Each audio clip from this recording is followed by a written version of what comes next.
Hello students, dictation 5 second बाद शुरू होगा।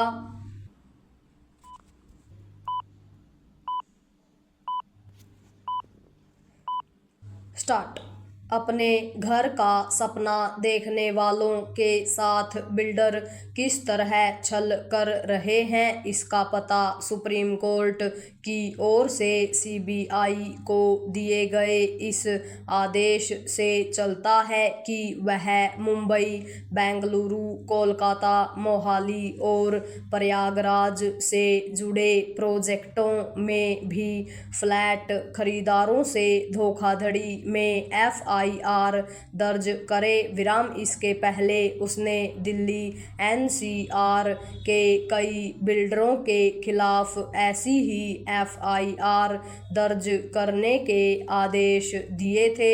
सुप्रीम कोर्ट के नए आदेश से यह आशंका गहरा गई है कि फ्लैट खरीदारों को ठगने का काम देश के अन्य शहरों में भी किया गया होगा। यह ठगी सबवेंशन स्कीम के तहत बिल्डरों की बैंकों के साथ साठगांठ के चलते हो रही थी। इस स्कीम के तहत बिल्डर फ्लैट खरीदारों को लोन दिलाते थे, लेकिन वे उसे अपने पास रखकर खुद बैंकों को किस्त चुकाते थे। कुछ समय बाद वे लोन का यह पैसा अन्यत्र कहीं खपा देते थे। इस कारण लोगों को न फ्लैट मिलता था और न ही अपने नाम पर चढ़े लोन से छुटकारा।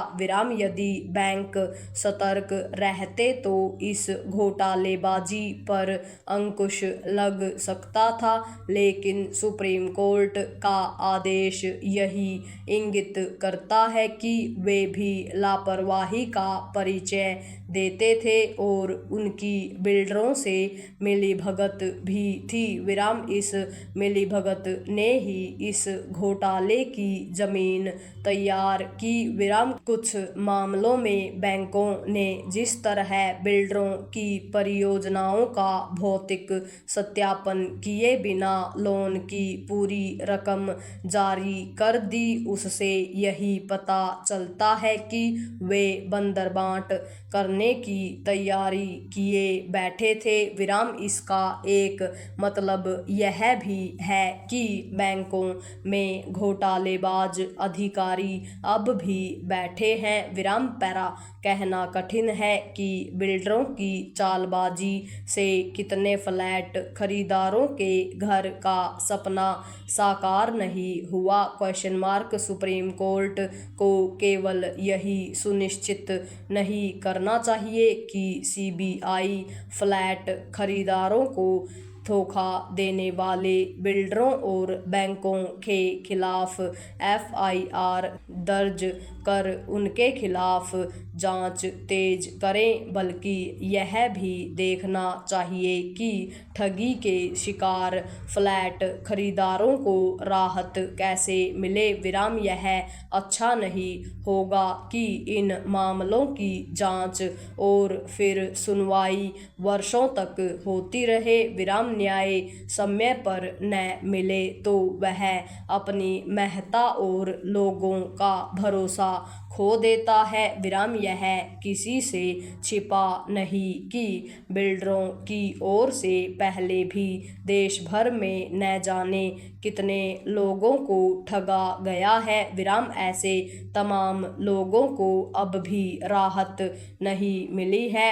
लोगों को बिल्डरों के छल कपट से बचाने के लिए रेरा नामक जो कानून लाया गया था, उसने बिल्डरों की मनमानी पर एक हद तक तो अंकुश लगाया, लेकिन वह लोगों की उम्मीदों पर खरा नहीं उतर पा रहा है। यदि फ्लैट खरीदार के हितों की रक्षा उसकी प्राथमिकता में होते तो सबवेंशन स्कीम के नाम पर घोटाला नहीं हो पाता।